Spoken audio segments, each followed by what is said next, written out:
Está con nosotros Eduardo Sotelo. Hola, Edu. ¿Cómo estás? Muy bien, muy bien. Acá con ganas de charlar con ustedes ¿Con un ganas de ratito. charlar? Y sí, ya que estamos, sí, Bueno. obvio que sí. Si Si no, ¿para qué vine? O sea. Claro. Exacto. Bueno, estás acá, llegaste. Llegamos. No, igual soy de zona sur, así que... Un día de lluvia. Un día de Gracias por lluvia, haber venido. sí. Un día de tanta lluvia. Por suerte no me agarró siendo tan joven, entonces ya tengo auto, es un poquito más fácil. Claro. Porque si no, el transporte público se complica un poco. Se complica.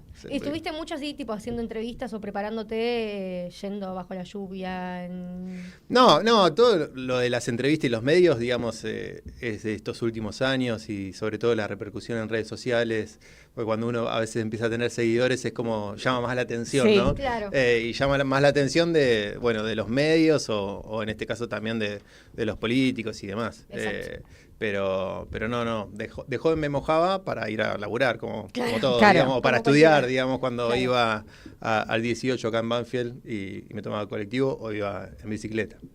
Exacto. Bueno, sos profesor de educación física. Sí. Y sos un referente dentro de la inclusión de la educación física y el trastorno de espectro autista. Queremos, primero para empezar, ¿cuál es la diferencia entre una condición y una discapacidad? Sí, en realidad uno o lo que hacemos hace años un poco es como intervenir un poco de las palabras, sobre todo por el significado que tienen para la sociedad en general. Digo, los que estamos, digamos, en el tema podemos hacer la diferencia y nos da lo mismo, no sé, tenés que armar un informe y utilizar la palabra trastorno. Pero sí es verdad que para la sociedad en general la palabra trastorno es muy fuerte, ¿no? Y termina condicionando las reacciones de los demás. Claro. Entonces, y también porque las personas autistas, en definitiva, dicen que ellos nacen, se desarrollan, viven y mueren con autismo, entonces que básicamente para ellos es una condición. Entonces es una forma de intervenir un poco la escena pública y poner en tensión ciertas cuestiones de poder repensar también cómo vemos al otro, ¿no? En principio, me parece que eso como súper importante. Después cuando hablamos de discapacidad, en realidad hablamos de otra cosa, o sea, una persona puede tener autismo o ser autista y no estar en situación de discapacidad. O sea, una persona puede tener una características que le reduce la salud, ¿no? Como puede ser, no sé, tuviste un accidente y quedaste en silla de ruedas.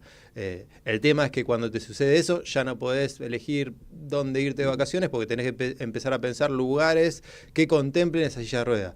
Ya no podés trasladarte por la ciudad o por zona sur porque las veredas están todas rotas o porque no tienen rampa. Digo, aparece la situación de discapacidad cuando vos estás en un contexto que no te contempla. O sea, las barreras sociales terminan generando esa situación de discapacidad. Entonces, vos tenés una característica que te reduce la salud, más las barreras sociales, aparece la situación de discapacidad. No sé si se entendió. Sí, perfecto. Qué cosas me dicen, porque uno habla como si fuera natural y capaz el otro dice, ¿qué está diciendo? No, se entendió bien. Obvio, se entendió. Sos profesor de educación física, ¿por qué este interés en unir ambas cosas? Lo de educación física fue bastante como, no sé, desde los 12 o 13 años yo sabía que iba a ser profe de educación física. En principio porque estaba muy vinculado a los deportes, o sea, yo toda mi vida hice deporte, voy a intentar hacerlo toda mi vida, es algo que me conecta conmigo y es necesario para mí. Después también creo que conecté ahí también la pasión por enseñar, o sea, sí había algo de que me gustaba estar en relación al otro y había también una cuestión bien marcada desde lo social, algo de lo social iba a ser, ¿no? Y en definitiva todas las cuestiones que terminé haciendo están en relación a eso, la comunicación, o sea, la docencia, trabajar con sectores vulnerables. Me parece que uní todo un poco a mi trabajo, pero estaba ahí como muy presente. O sea, yo jugaba al fútbol, hice atletismo, me encanta el deporte. ¿Y por qué elegiste, o sea, no sé cómo plantearlo, pero por qué autismo? No, en realidad me eligió a mí. O sea, mi primer trabajo estuvo en relación a un centro educativo terapéutico que trabajaba con personas autistas, que mismo, como son los años que en el verano pasé en bicicleta y ya no estaba más en Lanús. Y sí, y en ese momento puntual fue como mi primer trabajo fijo. Entonces, y después sí, es verdad que me terminó gustando el trabajo. En el proceso del profesorado me alejé, yo dije, bueno, sí, tal vez la discapacidad me gustaría, mis prácticas, la verdad que no me gustaron las cosas que con las que entré en relación, y bueno, en este caso, nada, justo confluyó esto, ¿no? Que era un sector altamente vulnerable, que eran personas de las cuales siempre iba a aprender, y por el otro lado que ese centro tenía una muy buena formación y que no había nada generado. Entonces era como también el hecho de, puedo hacer lo que me imagine que no está hecho. Claro. Estamos hablando hace 18, 20 años atrás. Claro. Y también eso me copó, como decir, bueno, no tenés límites, tenés techo. Todo lo que puedas pensar o generar nuevo se puede generar. Claro. Y eso estaba bueno también. Bueno, eso que decías, ¿no? De hace 19, 20 años, tal vez no se hablaba tanto sobre qué es el autismo. No, era un tabú. O sea, era... aparte, estaba este estereotipo que sigue estando como de esta persona que, no sé, está aislada del mundo social, que hasta que mira hasta que casi, perdón, pero casi como si fuera una planta, ¿no? O sea, porque básicamente era lo que se pensaba. Entonces me encontré, claro, cuando empecé a trabajar con personas autistas me encontré con un mundo totalmente distinto, ¿no? Había personas que tenían altos niveles de apoyo, pero que iban a andar en bicicleta, que salían a nadar, que íbamos a un shopping, que, digamos, recorríamos distintos lugares sociales como cualquier otro, y después tenías personas autistas que hablaban, o sea, que estaban en una escuela convencional, que de repente los apoyos que tenían era mínimo, entonces también como esa amplitud era como todo el tiempo estar aprendiendo. Y yo soy una persona que le gusta aprender todo el tiempo, y eso era como que sigue siendo al día de hoy como inacabable, como siempre estoy aprendiendo cosas nuevas, y eso es espectacular. Y que se visualice es mucho más importante, digo, para la sociedad. Sí, sobre todo para las personas autistas y las familias. O sea, todo ese proceso de estos 18 años, las luchas fueron y nacieron de las familias, ¿no? De estas barreras que se encuentran todo el tiempo. O sea, desde el hecho de no poder tomar tu transporte público porque tu hijo tal vez se ponga mal y te estén señalando, como poder ir a un supermercado y te pase lo mismo, o ir a un restaurante. Digo, eso pasaba hace tiempo atrás. Hoy, por suerte, se contempla mucho más por esa visibilización y esa lucha que hicieron las familias año tras año, juntándose los 2 de abril en el Congreso, en Plaza de Mayo, visibilizando esta situación y en su momento también peleando por una ley de autismo más allá de haber una ley de discapacidad. Entonces, todo ese tipo de procesos, o sea, lograron todo un cambio social importantísimo, ¿no? O sea, sobre todo por esto, o sea, porque hoy te encontrás, no sé, yo hace poquito estaba en el aeropuerto y había un niño autista con su familia. Me voy de vacaciones y me encuentro personas autistas. Me voy a un shopping, digo, todos esos lugares que fueron ganando tiene que ver con ese cambio social, que a veces también los argentinos no somos conscientes. O sea, cuando uno va a otros países, te das cuenta que nosotros estamos como 10, 15, 20 años adelantados a un montón de discusiones o tensiones que ya se dieron acá en Argentina y que en otros países tal vez más conservadores se están empezando a dar recién ahora. Claro. Eso es un beneficio también para Argentina, obviamente, ¿no? ¿Te cruzaste alguna vez con familias negadoras? Familias que dicen, no, mi hijo no tiene nada. Sí, pero como me encuentro con docentes negadores que no quieren que estén ese pibe o esa piba en la escuela, o personas que todavía siguen creyendo que las personas autistas son malcriadas. O sea, me parece que es un proceso muy interno de cada uno de aceptación, ¿no? De aceptación del otro, de ese otro que te pone en tensión, que te pone en tensión tus valores, tus creencias, tus costumbres, que irrumpe de golpe, que no te pide permiso, o sea, que o contemplás.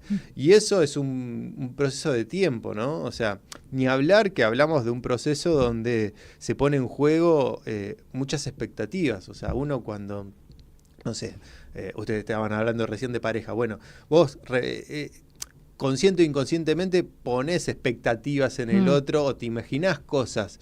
Imagínate cuando de repente te enterás que vas a ser papá o mamá, empezás a visualizar tu día a día, las cosas que van a pasar, y de repente la historia pasa a ser distinta. O sea, la vida te pone en otro desafío, en el desafío, en definitiva, de poder ver la necesidad de tu hijo y romper con todo lo que vos tenés de historia sobre tus hombros, ¿no? Claro. Y eso a veces es complejo, digamos. A ver, le pasa a muchas personas que terminan cortando con una pareja y pasan 10, 15, 20 años y se siguen acordando de esa pareja. Bueno, el proceso es más o menos similar, en este caso con un hijo que obviamente es mucho más fuerte, ¿no? Y consulta, vos como docente, ¿cómo podés acompañar? Porque también el que capaz la familia no acepte, es una traba para que el hijo se desarrolle en el ámbito educacional. Sí. Como docente, ¿cómo podés llegar a la familia para lograr que, quizás, no sé, en el sentido que puedan tener un acompañante y que pueda mejorar la educación? Sí, o sea, me parece que ahí está como la ética, la relación Claro. con el otro y poder ir viendo lo que necesita el otro. Dónde saber qué decir, dónde callarte y solamente escuchar.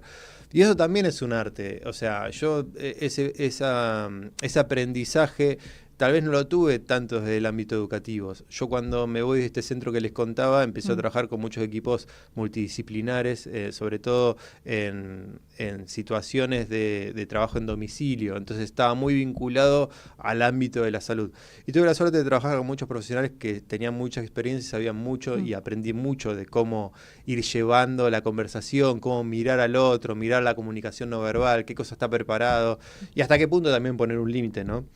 A veces desde el ámbito educativo y desde el sistema educativo no nos forman como para poder dar devoluciones y para saber, por ejemplo, que primero tenés que empezar con todas las cuestiones positivas y después aparecer los desafíos, ¿no? Las cosas negativas. Sino, bueno, qué cosas todavía nos faltan, qué cosas, digamos, son desafíos para nosotros. Y muchas veces la barrera no está tanto en los chicos, sino en los adultos, ¿no? En cómo nos comunicamos. Y creo que estamos perdiendo un poco la capacidad de comunicación y de, sobre todo, trabajar sobre lo común. Nos estamos atomizando como sociedad y eso es bastante complejo. Digo, tenemos todos 3 celulares distintos, podríamos estar mirando 3 cosas distintas porque el algoritmo nos está proponiendo 3 cosas distintas. Y eso es un problema, ¿no? Porque en definitiva, justamente a lo que nos desafía todo este proceso es a construir sobre lo común, ¿no? Y tanto que uno pueda contemplar las necesidades de la familia como hacer que las familias contemple también lo que se pone en juego en el sistema educativo hoy, no solamente con un pibe con discapacidad, sino con todos los pibes que bueno, que es una realidad compleja. Sí, y aparte porque es una realidad compleja, o sea, hoy la realidad argentina hace que vengan pibes y pibas a la escuela pública que no están desayunando, no están comiendo, que tienen que dejar la escuela o faltan porque tienen que salir a cartonear o tienen que salir a laburar, o sea, pasan un montón de situaciones en la escuela. Y a eso, digamos, también los procesos de inclusión, donde faltan recursos y falta, digamos, apoyos que también vienen desde el sistema de salud con una problemática, porque, bueno, todo este año estuvimos trabajando la ley de emergencia en discapacidad por este problema, ¿no? O sea, todo eso confluye en la escuela, entonces nos desafía todavía más aún este momento histórico a poder comprender y contemplar las necesidades de todos, porque si no es imposible. Bueno. Es que así como callado. Sí. Bueno, vos también estuviste ¿no? interesado en leyes. Para encontrar la página. Influiste también en el Club Independiente. Sí, en realidad, bueno, por las redes un poco me convoca Independiente. Yo ya tenía había tenido algunos intercambios con el arquero de Independiente, con Rodrigo Rey, que es el capitán encima, y con la pareja por una situación que justamente hoy se expidió la justicia y por suerte le dio lugar a la demanda que hicieron porque le querían quitar la vacante a su hijo y encima le denegaban los apoyos, algo terrible que hizo la institución educativa y que queda como básicamente un antecedente para que otras familias puedan accionar y no se sientan sobre todo con esa simetría de poder que una institución educativa te puede dejar a libre albedrío o excluirte así como así, sobre todo un colegio privado. Entonces yo ya había tenido alguna comunicación con ellos y bueno, hace poquito ellos estaban presentando un kit sensorial, ellos construyeron un palco sensorial para personas con desafíos en sus sentidos, digamos, personas tal vez hipersensibles a los ruidos y demás que eran de Independiente y que no podían o no se animaban a ir al estadio y bueno, a través de esto el club está dando la posibilidad para que niños, niñas, muchos en el espectro autista puedan participar y presentaban el kit sensorial también porque hay hinchas que tal vez no necesitan de un espacio cerrado y con un kit sensorial sí pueden ir a la cancha y lo presentaban justo el Día del Amigo, así que me invitaron, fue aparte espectacular porque ingresamos a la cancha ahí mirando todo el estadio antes de que comience el partido, y después disfrutamos del palco sensorial. Así que nada, más que felicitar al club porque está esto, ¿no?, que hablábamos, está contemplando la realidad de otros hinchas y está haciendo que todos sus hinchas puedan ir a conocer al menos una vez el estadio, y eso es espectacular. Eso realmente es muy importante. En ese sentido también trabajaste con familias. ¿Cuál es como el apoyo de todas las familias para promover esta inclusión, por lo menos desde el lado del club o de las leyes que se están implementando? Lo del club surge también por un grupo de familias, eso les comentaba, ¿no? Y un grupo de hinchas que o tenía hijos en el espectro autista o estaban en el espectro, eran adultos.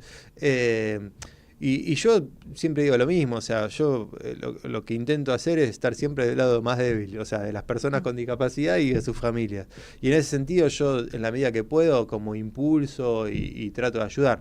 Mismo, anécdota aparte, o sea, yo soy bostero de Boca y sin embargo le di una mano a los chicos de River Sin Barreras cuando comenzaron a pensar el parque sensorial de Monumental. Claro. O sea, y he ido varias veces al Monumental. Digo, mi compromiso trasciende mi pasión por el fútbol, digamos, porque creo que ahí está puesto como esto, ¿no? Como, bueno, en la medida que yo pueda impulsar acciones para que los derechos de las personas con discapacidad o de personas en el espectro autista puedan cada vez más ganar espacios sociales, bienvenido, lo voy a hacer. Mismo también he intervenido en la escena pública a través de las redes sociales para que una vicegobernadora de una provincia que no voy a nombrar tenga que salir a pedir disculpas porque a fin de año casi que ninguneó la situación de muchas personas autistas y sus familias que la habían pasado muy mal con la pirotecnia cuando en esa provincia estaba prohibida. Claro. Y bueno, también si tenemos que salir a cruzar a alguien, salimos a cruzar a alguien. Sí, obvio.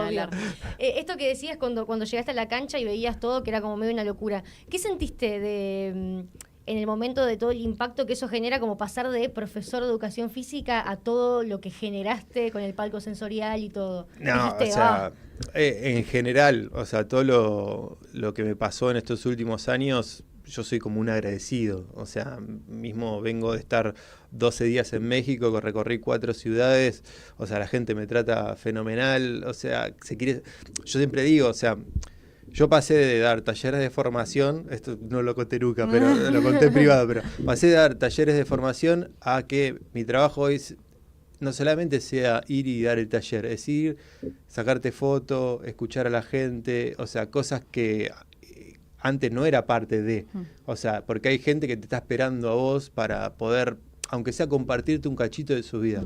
Y yo para mí eso siempre me lo tomé con mucha responsabilidad, porque mismo cuando daba los talleres de formación, yo sabía que había muchas familias esperando que yo defienda los derechos de sus hijos frente a los docentes, ¿no? Entonces ahí tenés una responsabilidad enorme. Entonces yo soy un agradecido, imagínate, entrar a la cancha de Independiente y poder disfrutar como disfruta un jugador de fútbol, salir a la cancha, o esto también, digamos, poder ir y hacer lo mismo en otras canchas de fútbol, o que me inviten los clubes, o que me inviten de repente empresas para funciones distendidas o cosas así, no, me parece como espectacular, y sobre todo porque es esto, ¿no? Terminás dándote cuenta que impactás en la vida de otros.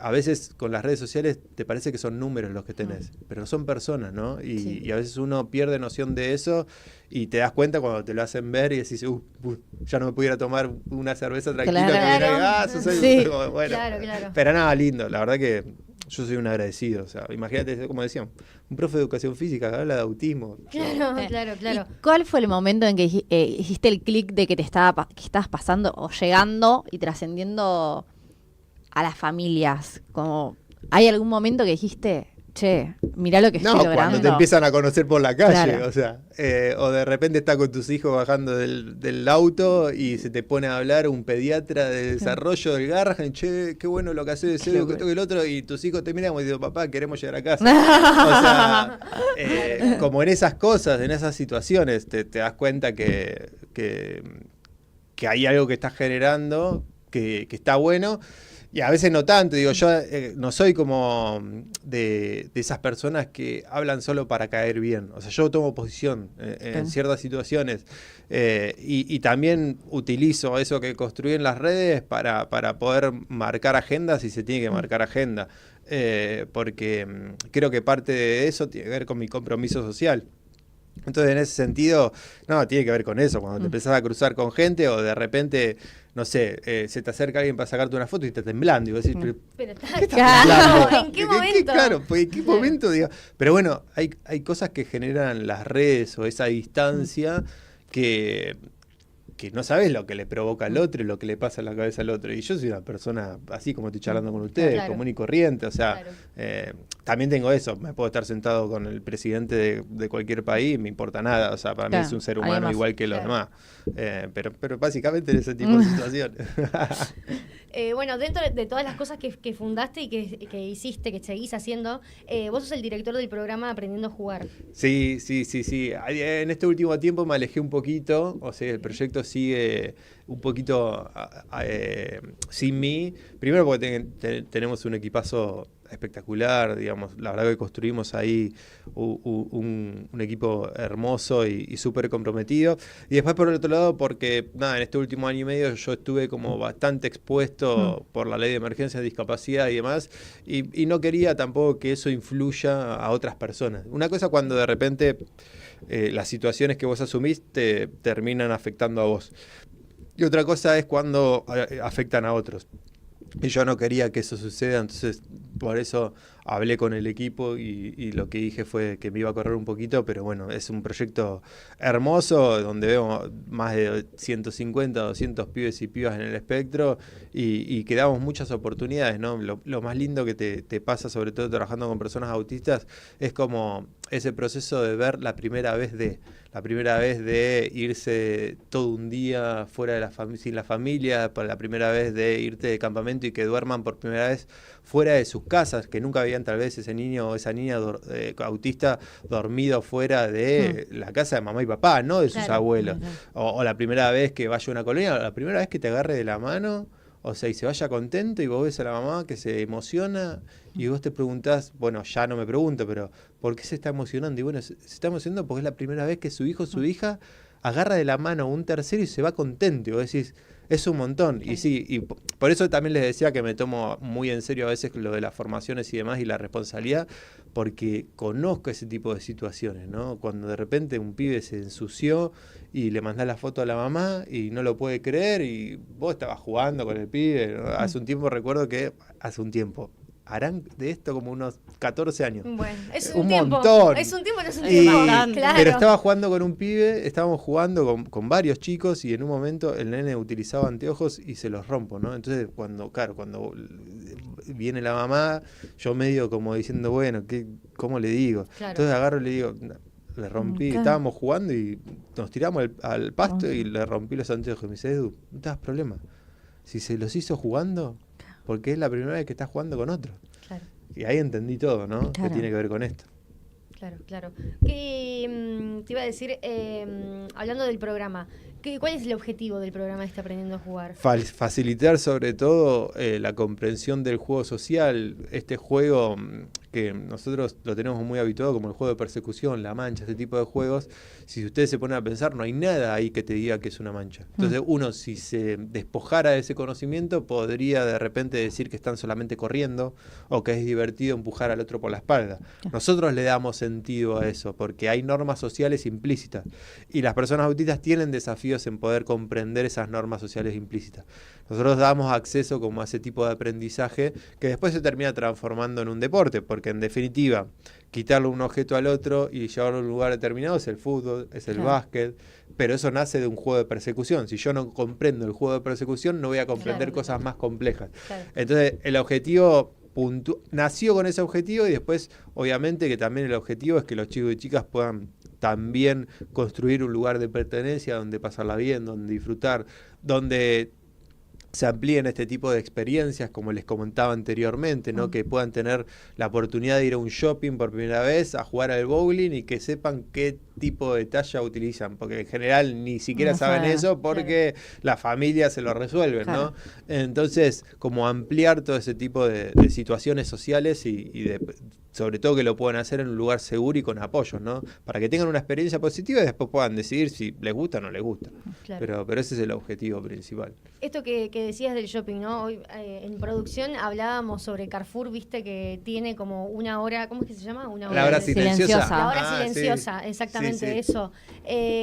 Bueno, eso es buenísimo porque se va haciendo la inclusión, pero se armó como un poco de debate si decíamos que es inclusión, es algo que ahora está como un poco de moda. Y en realidad tiene que ver con ambas cosas. O sea, lo que sucede es que vos en un proceso político, digo, político de personas, ¿no? El político de lo social, vos tenés que ir ganando espacios. Entonces, no sé, por ejemplo, yo sé que los políticos se acercan a veces de moda. No importa, si lo conseguimos, o sea, bienvenido, es un paso. Después habrá que sostener eso que conseguimos porque era una moda y está de moda hablar de autismo. Claro. O hacerle entender que, bueno, todo bien con el autismo, pero en realidad hablemos de accesibilidad, que tiene que ver con que construyamos espacios donde todos puedan participar sin importar si la persona tiene o no discapacidad. Digo, un ejemplo claro fue los chicos de River, cuando empiezan a ver que, por ejemplo, cuando había una persona con discapacidad que accedía al club, digamos, en un partido, no había problema, porque como estaba en la silla de ruedas, todos los hinchas como lo iban cuidando. El tema era cuando la discapacidad no se veía.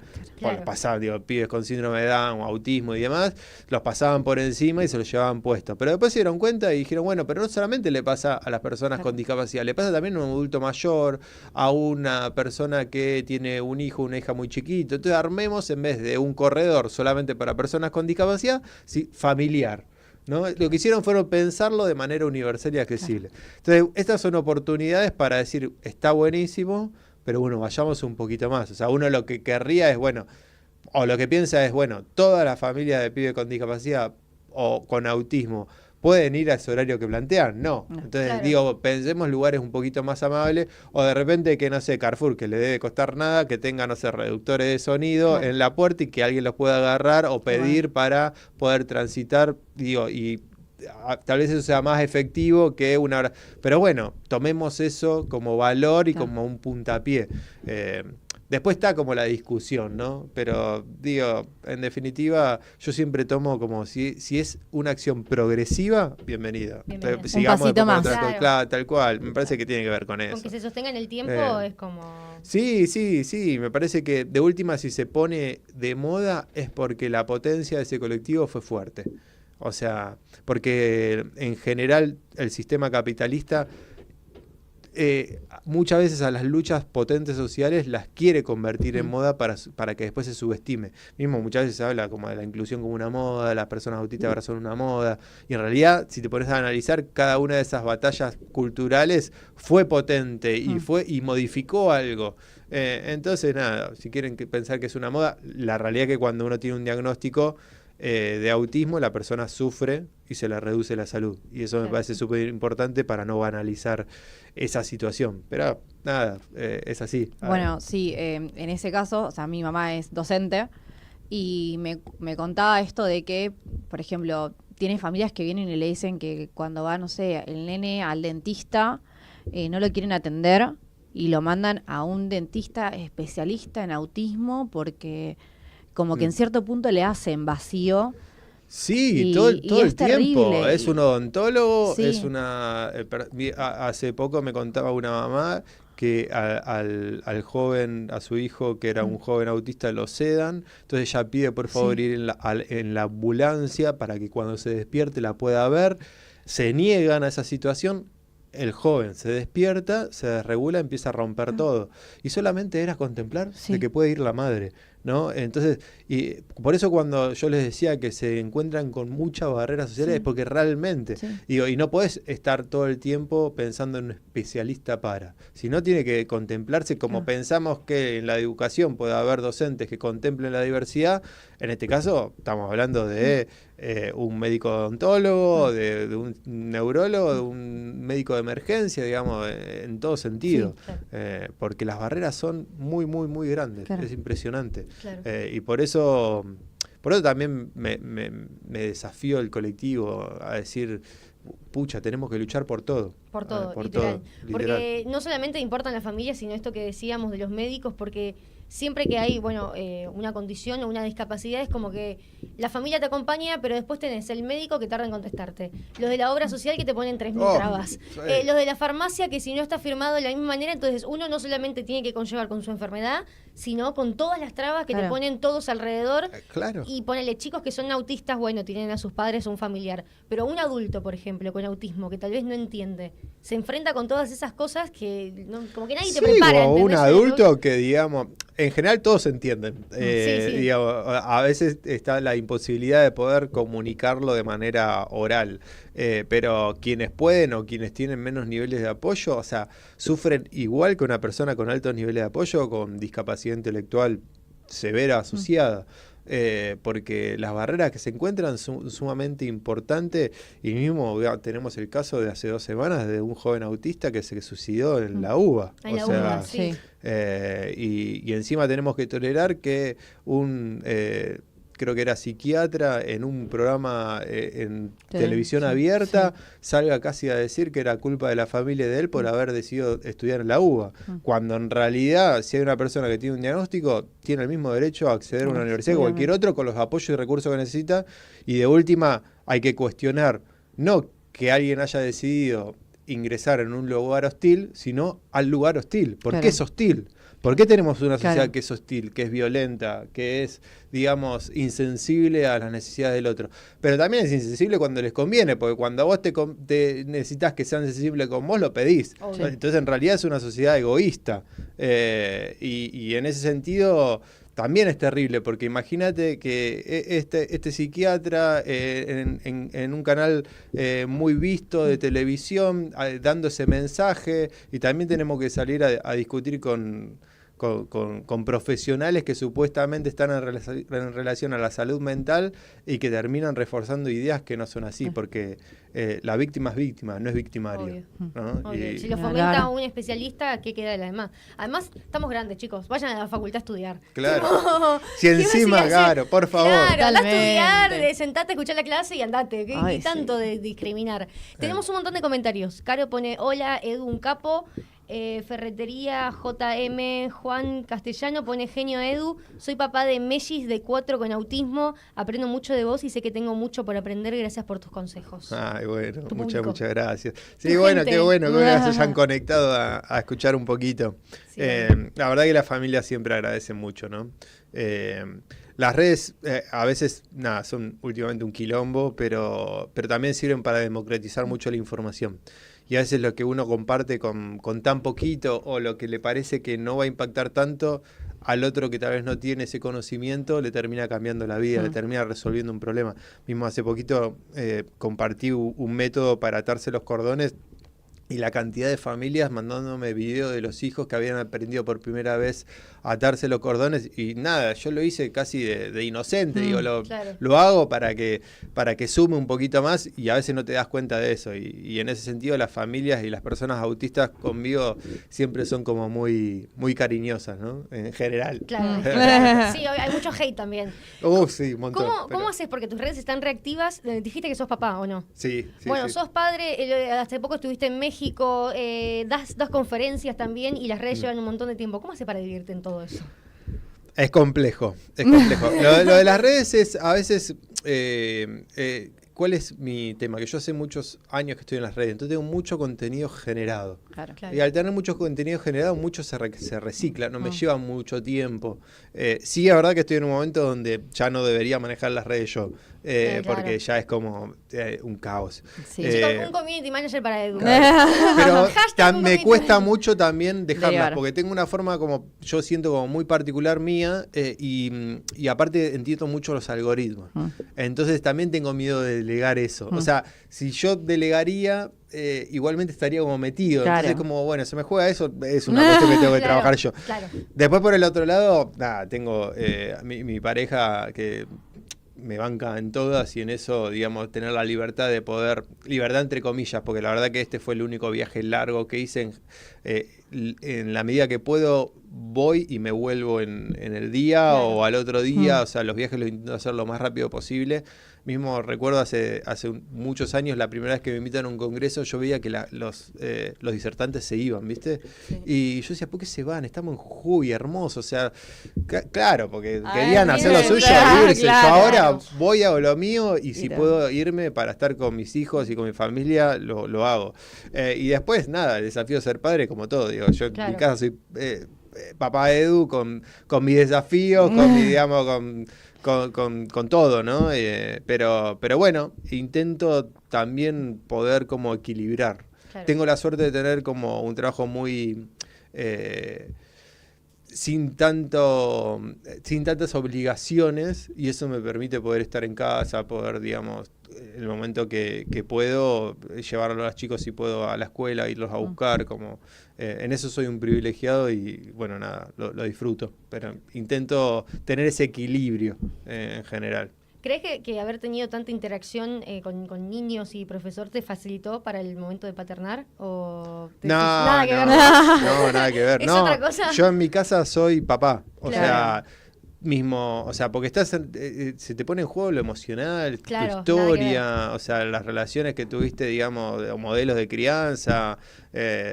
Mismo creo que soy mejor con los pibes y pibas que trabajé durante 20 años que con mis hijos. O sea, sí, 100%, olvídate.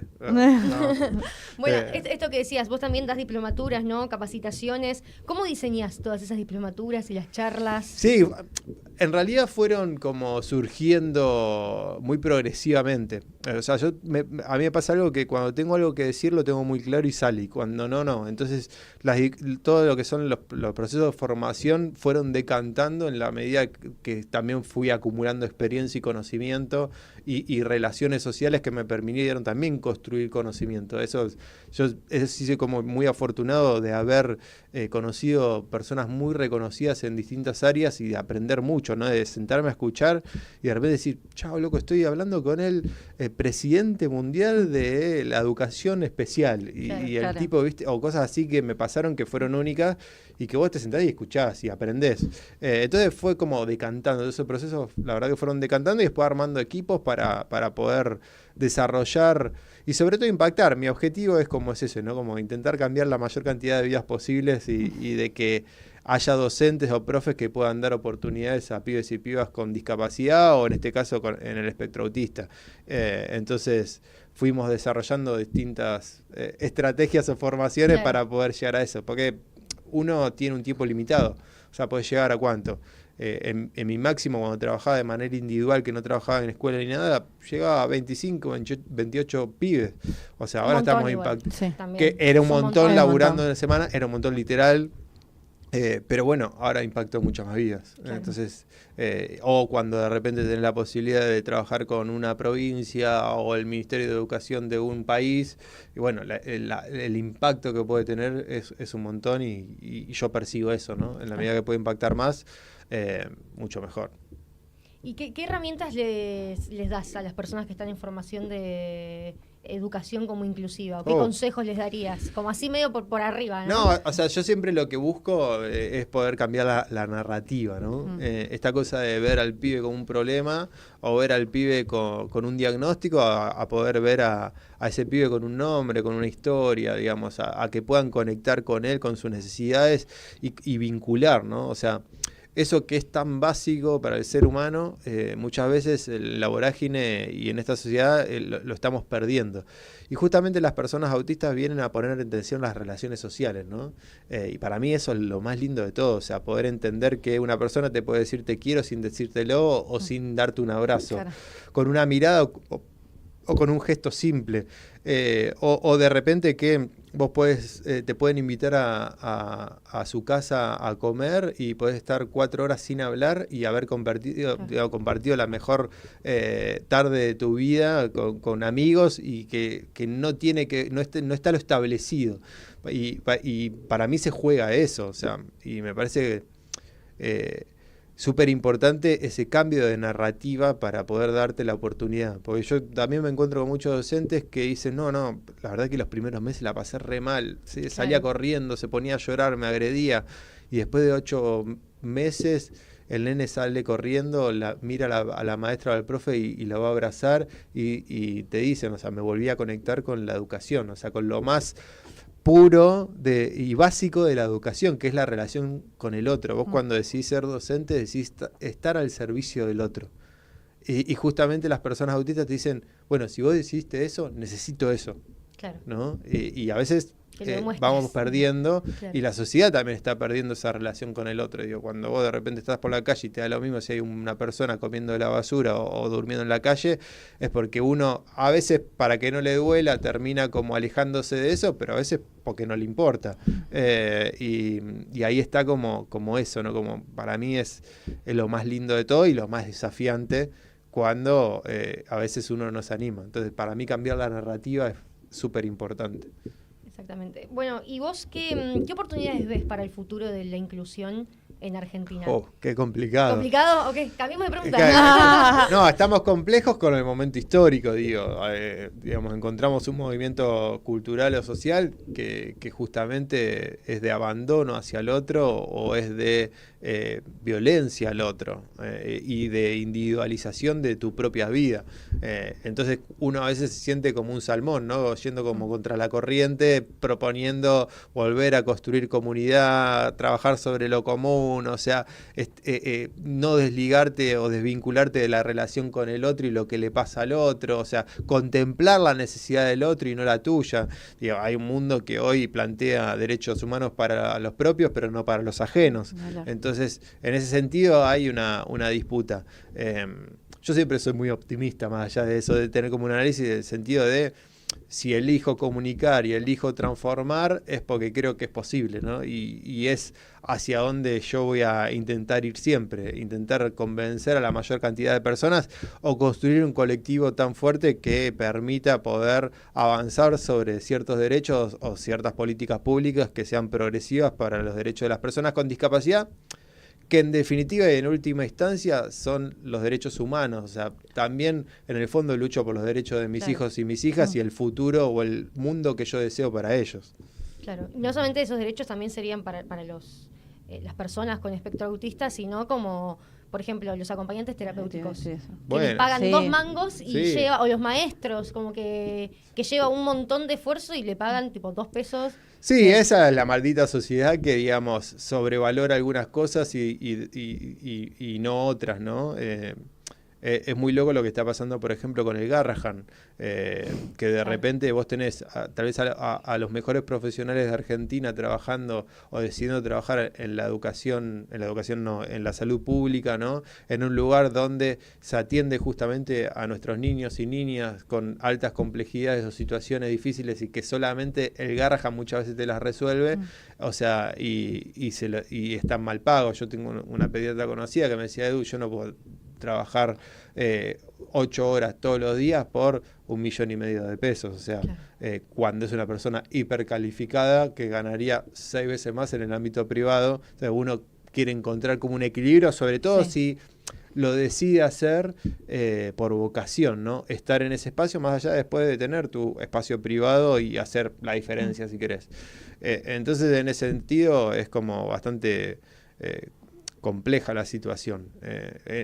Todo lo que tiene que ver en relación a la relación o al estar al servicio del otro, la docencia y demás, digo, se viene precarizando un montón. Ni hablar los acompañantes terapéuticos que realmente acá en la provincia de Buenos Aires están luchando por su ley, en su momento pelearon por la ley nacional y esperemos, digamos, que sea valorado el trabajo que hacen, que es sumamente importante, sobre todo en la posibilidad de acompañar a personas que realmente lo necesitan, porque también lo que sucede es que todo tiene un límite, o sea, uno puede decidir trabajar en la medida que puede vivir de eso. Cuando no puede vivir de eso, o sea, tenés que dejar de hacerlo aunque te duela en el alma y es un poco lo que está pasando, ¿no? Claro. Y cada vez más niños sin un acompañante o sin sistemas de salud. Y lo que conlleva un sistema de salud, tipo, estás con la vida de otra persona. O sea, no menosprecio otros roles, pero... No, es que le estás reduciendo la salud. Claro. O sea, estás directamente impactando en la calidad de vida de esa persona. Cuando hay una familia que, porque hay un sistema de prestaciones básicas por el cual las personas que son trabajadoras, registradas, tienen una obra social o prepaga, acceden a los apoyos. si ese sistema se precariza como se está precarizando, empieza a pasar que las familias tienen que empezar a poner plata de su dinero. Cuando no tenés esa plata, empezás a elegir, bueno, esta terapia, ya empezás a reducir la cantidad de apoyos que necesitas. Hasta que en un momento, digamos, hay familias que les queda solamente la plata para el medicamento, o sea, y si deja de tomar el medicamento, pues ya no tiene las otras terapias. Entonces, esa persona empieza a involucionar y empieza a verse impactado en la calidad de vida de esa persona directamente. Entonces, lo que está sucediendo es terrible. Que no es un proceso que viene, que ahora se agravó muchísimo, que viene con problemas de hace años, pero esta situación realmente está siendo crítica e insostenible al punto que hay muchas instituciones para personas con discapacidad, centros de día, hogares de día, colegios de educación especial, que ya anunciaron que no van a abrir sus puertas en 2026. Y esto sí realmente no pasó a nivel sistémico. Bueno, puede pasar que uno cierre. El tema es que cuando te empezás a enterar que en todas las provincias la situación es la misma, que en todas las obras sociales o prepagas la situación es la misma, bueno, te das cuenta que es una cuestión sistémica y que es muy complejo porque desampara a las personas con discapacidad y pasa a una situación de privilegio. El que tiene la plata accede a lo que le da el bolsillo y el que no tiene la plata no accede a nada. Y eso también trae mucha precarización. Esto lo viví mucho en Chile, o sea que me sorprendía la cantidad de jóvenes o adultos autistas judicializados. Y era por la precarización en los sistemas. El que no tiene, en Chile no accede. O sea, y esa precarización más la situación de pobreza hacía que muchas personas terminen o en la calle o judicializadas. Terrible. Y volviendo un poco al aula, digamos, en un momento se había hablado de aulas especiales para los chicos con espectro autista. ¿Qué sentís que...? Yo soy docente, yo creo que, digamos, trabajar mucho con personas autistas, sobre todo del lado clínico, me dio un entrenamiento a primero pensar en el contexto y después pensar en la persona. O sea, primero, ¿qué hicimos y diseñamos nosotros? Y después, bueno, pensar en los desafíos que tiene la persona. Y en ese sentido, si pensamos en las aulas o pensamos en las escuelas, el contexto los construimos los docentes. O sea, y la única forma en construir esos contextos tiene que ver con la didáctica. Entonces siempre se piensa en la persona con ciertas características y pensar algo especializado y nunca ponemos en tensión qué construimos nosotros, o sea, qué tipo de grupo construimos, qué valores se ponen en juego ahí, si diseñamos actividades para algunos o para todos, o sea, si denegamos un apoyo como puede ser un apoyo visual, porque lo hacemos cuando de repente, si vos decís, bueno, diversifiquemos la comunicación, ¿no? Entonces, la maestra de segundo grado divide el pizarrón en dos y escribe en imprenta y en cursiva, ¿no? Entonces, y ahí está diversificando su práctica, la comunicación, porque entiende que hay chicos que entienden una letra y chicos entienden. Entonces, ¿por qué no podés también dar apoyos visuales? Ah, no, porque es para personas. No, entonces ahí hay algo que tiene que ver con el prejuicio de uno que tiene que romper esa barrera. Entonces, me parece muy importante. Primero eso, para eso, claro, tiene que cambiar toda la formación docente. Entonces, más complejo aún todavía, porque lo que está diciendo, bueno, somos nosotros, no son ellos. Cambiar la narrativa tiene que ver con eso, es decir, somos nosotros, no son ellos. Después está toda la realidad que comentaba anteriormente, ¿no? La precarización del sistema educativo y el de salud, que termina que en la escuela confluye todo y hoy es un caos. Y entiendo que muchas veces ese caos se vuelve insostenible para muchos de los docentes y ahí intento acompañar. O sea, yo siempre digo, no justifico, pero no simplifico. Nunca voy a justificar una acción excluyente. O sea, puntual de que quieran excluir a un pibe con discapacidad. Pero no voy a simplificar la situación que se está viviendo hoy en el sistema educativo y que muchos problemas que se le endilgan al sistema educativo vienen del sistema de salud, ¿no? Y en ese sentido hay que ser como también responsables para poder acompañar a esos docentes que sí quieren incluir. Después, justamente hablando de personas en el espectro autista, no hay respuestas. En el sistema occidental en general se han pensado distintos dispositivos y ninguno es perfecto. Yo tengo familias que me escriben de Estados Unidos, de México, de España, de Holanda, de Inglaterra, todos con el mismo problema y a veces hasta las mismas historias. Y ahí te das cuenta que más allá de los recursos que haya, cuando hay un docente que la barrera tiene que ver con lo actitudinal, chao, ¿no? Y creo que la vida de un niño o un estudiante autista no puede depender de la buena voluntad del docente que le toque ese año. Porque podés tener el mejor año de tu vida o podés terminar en otra modalidad porque ese docente no creía en vos. Y eso me parece terrible, ¿no? Vivir esa ruleta rusa. La verdad que sí. Es tremendo. Es terrible. Sí, es tremendo. Hoy también debatíamos un poco en la preproducción como esto de todas escuelas especializadas en chicos con espectro autista, como eso, ¿no? Los aleja un poco más de la exclusión, de la inclusión, es como, bueno, los separamos a todos juntos y que se eduquen de cierta manera, o es como una manera de decir, bueno, tal vez ellos necesitan como cuidados especiales, pero capaz el día de mañana entran a trabajar, no sé, ponen en una oficina y no están preparados porque no hay otros chicos autistas. ¿Hasta qué punto lo estás marginando? Claro. Ahí está la disputa política. Lo dijiste vos, o sea, y aparte lo dijiste vos por el tema de la adultez. Yo no puedo... hay una frase que dice, no puede ser cita de autor quien está con una cuestión emocional, en relación a lo emocional. Digo, no puede ser cita de autor una mamá o un papá que ve sufrir a su hijo en el sistema educativo convencional y elige la modalidad de educación especial. No puede ser, digamos, yo no le voy a exigir que lo deje en un lugar cuando está viendo sufrir su hijo. Como no puede ser cita de autor un docente que de repente tiene 4 situaciones, 4 estudiantes en proceso de inclusión, tiene hacinamiento, digamos, son 35 pibes, es un caos, y también la pasa mal porque se ve desamparado por la falta de recursos y de apoyo del propio sistema educativo, sea público o privado, pasa lo mismo en cualquiera de los dos ámbitos. No pueden ser cita de autor. Claro. Ahora, yo tengo que pensar en el futuro, que lo que decías vos, si esos pibes no están en el sistema educativo convencional, ¿cómo van a ser contemplados? Claro. Tengo muchos casos donde hay chicos que, su mejor amigo es autista, ¿no? Entonces ese pibe que tiene un mejor amigo que para él es Diego, no es Diego con autismo, probablemente cuando tenga tal vez 30, 40 años, tenga la posibilidad de emplear a otro. Y no va a ser lo mismo haber tenido de mejor amigo a Diego que no haberlo tenido. Claro. Esa es la construcción de ciudadanía. Si los pibes no están en el sistema convencional, si no tienen no están en relación, con la diversidad, no estamos todos, no tenemos la posibilidad de contemplar las necesidades del otro.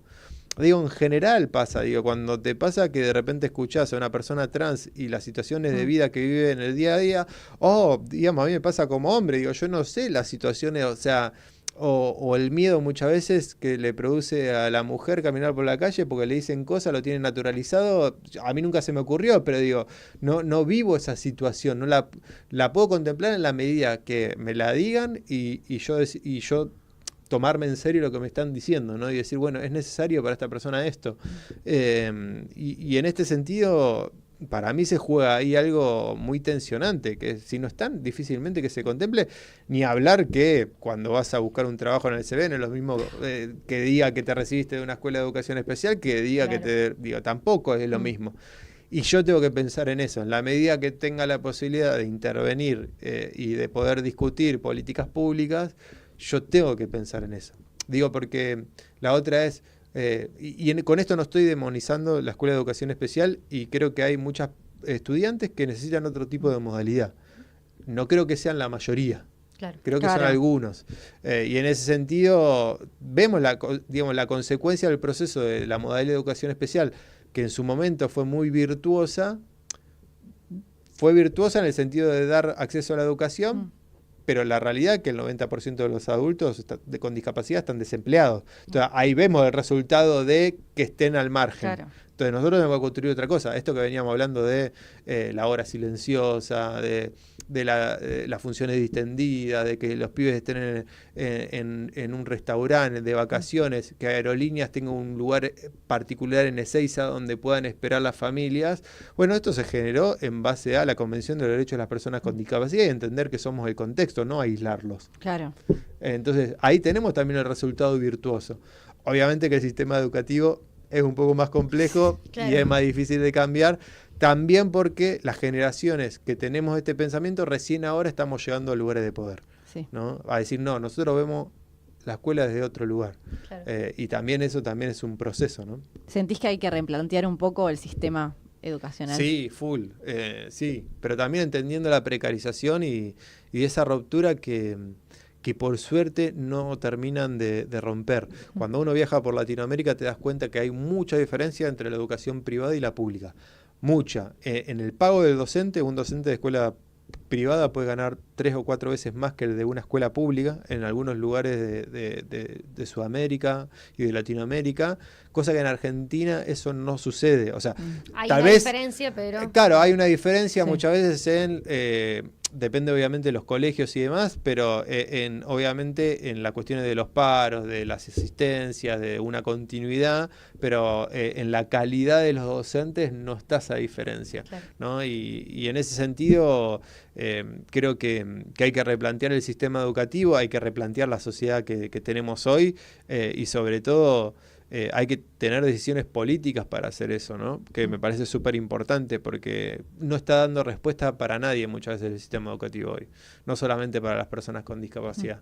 Y eso es bastante complejo en un mundo muy cambiante y en un mundo que hoy tener un doctorado no te asegura nada. O sea, yo soy solo un profe de educación física.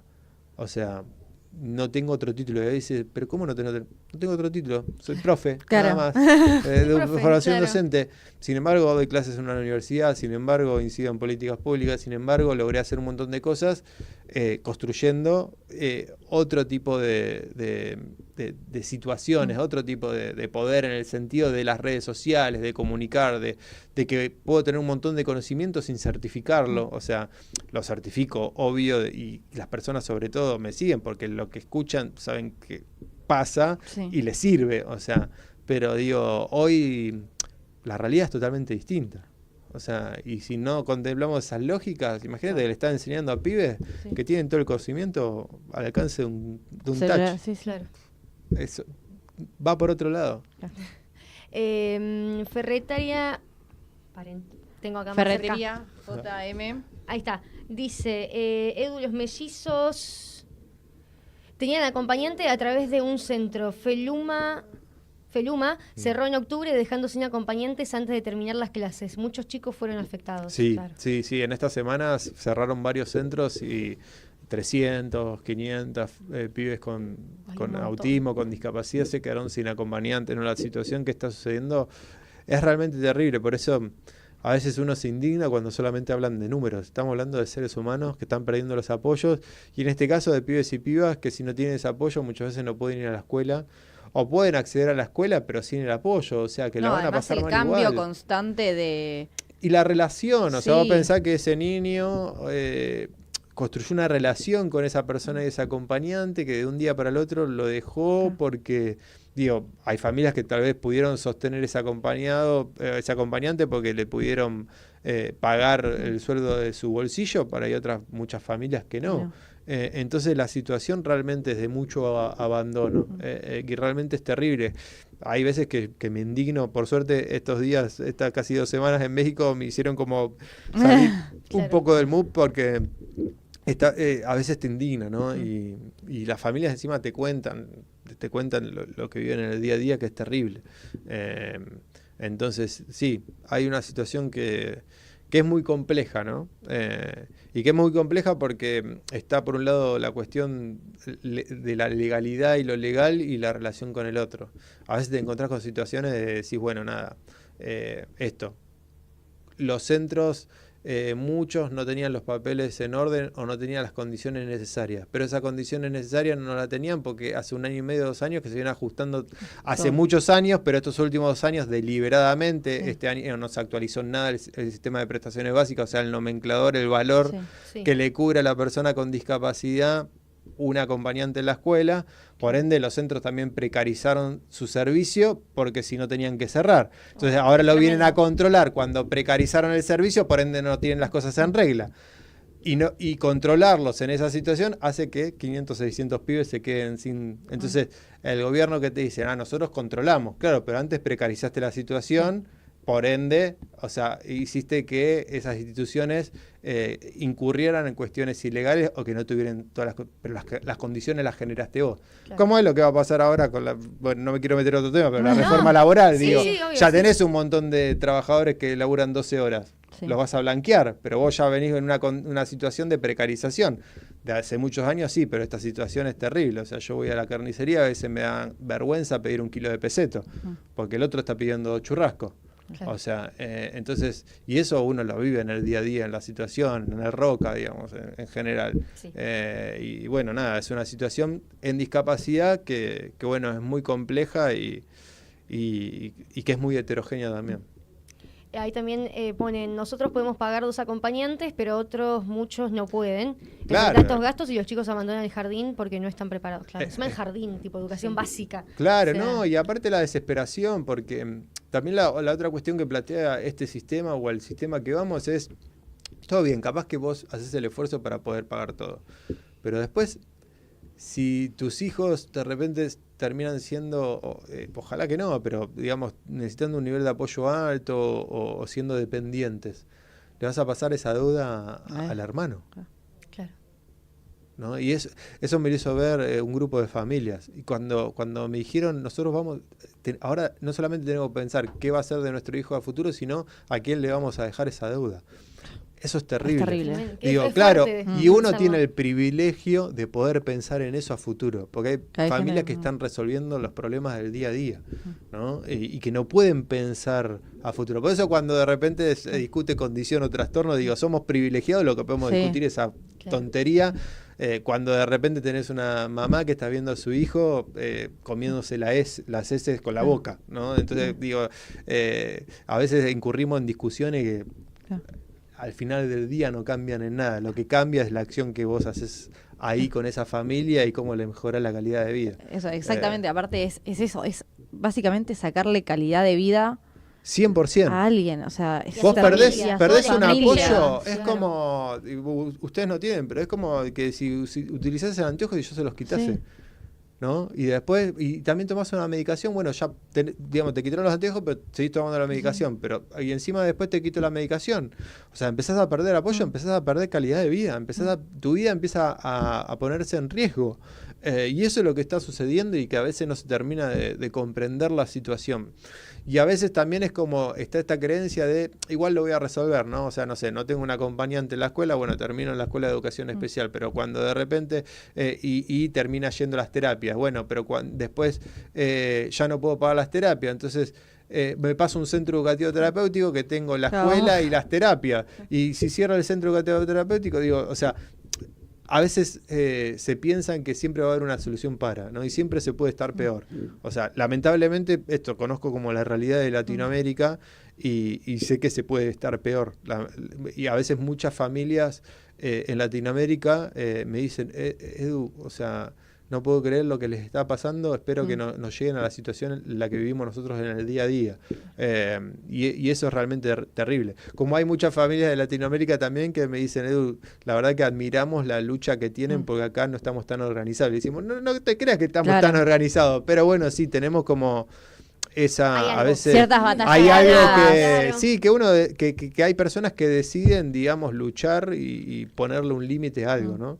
Y me parece que eso es importante, pero bueno, sí, se está viviendo una situación difícil, en un momento difícil, y ahora encima nos agarra como en fin de año ya como un poco cansados de todo porque es duro exponerte. Mismo esto, yo me alejé de aprendiendo a jugar un poco por la situación, digamos, porque, digamos, en algún momento sabes que se puede poner más álgido, porque sabes que tocas intereses, porque, digamos, o sea, no es un jueguito en las redes y nada más.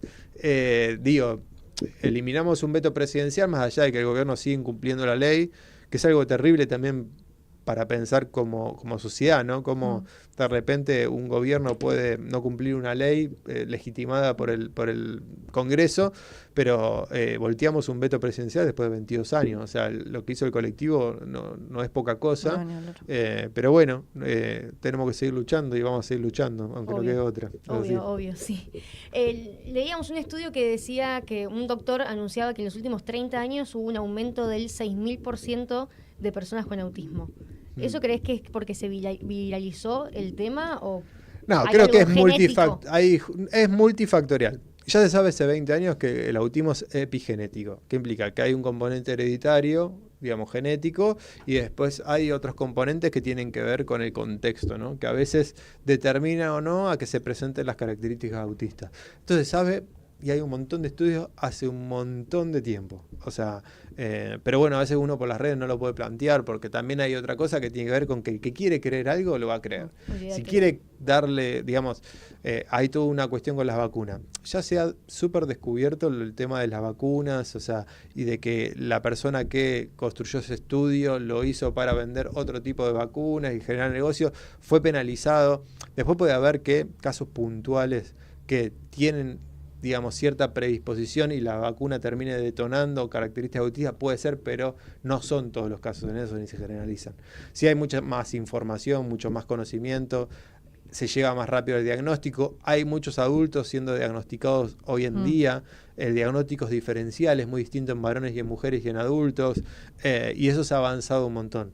Y después hay otro componente que tiene que ver con la epigenética, o sea, con el contexto, que vivimos un contexto con mucho más estrés, ansiedad y cuestiones de salud mental, que eso también afecta, digamos, o sea, y eso hay que visibilizarlo, porque los patrones de estrés y las conductas que están en relación al estrés también se van heredando. Digo, mi abuela vivió la Segunda Guerra Mundial. Como vivió la Segunda Guerra Mundial, siempre fue muy austera. Claro. Eso se lo trasladó ese tipo de conductas a mi mamá. Claro. Y mi mamá es muy austera. Yo no salí tan austero, pero digo, claro, ese tipo de conductas con patrones donde hay mucho estresor en el contexto se terminan heredando. Y parte, digamos, de la genética, eso termina haciendo también que aparezcan ciertas condiciones de desarrollo. A eso sumale que pobreza es igual a trastornos de desarrollo. Eso también se sabe hace mucho tiempo. Entonces estamos en una situación bastante compleja. Los números igual hay que tomarlos. Sí, obvio, o sea, se ve una cantidad mayor, se ve 100%. Pero muchas veces también los estudios se toman de Estados Unidos, y en Estados Unidos no es que se toman a todos los estados. O sea, el índice se toma de, creo que, no sé si entre 9 y 11 estados solo de Estados Unidos. O sea, también es una muestra parcial. Sí. Claro.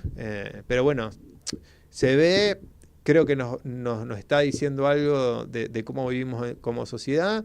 Y por el otro lado también, bueno, es la diversidad. Y en definitiva tenemos que pensar un mundo para todos y para contemplar que las personas autistas tengan una mejor calidad de vida. Exacto. Sí, todo se basa en la mejor calidad de vida, obvio. Es lo más importante. Bueno, Edu, muchas gracias por habernos acompañado, por toda la información que nos diste. Vendé tus redes sociales. Vendé todo. Se viene. Este es un momento de encima venderte. Esto como siempre me da re vergüenza. No, Edu Sotelo. Si ponen Edu Sotelo o Edu Sotelo y autismo en cualquier lugar, aparezco.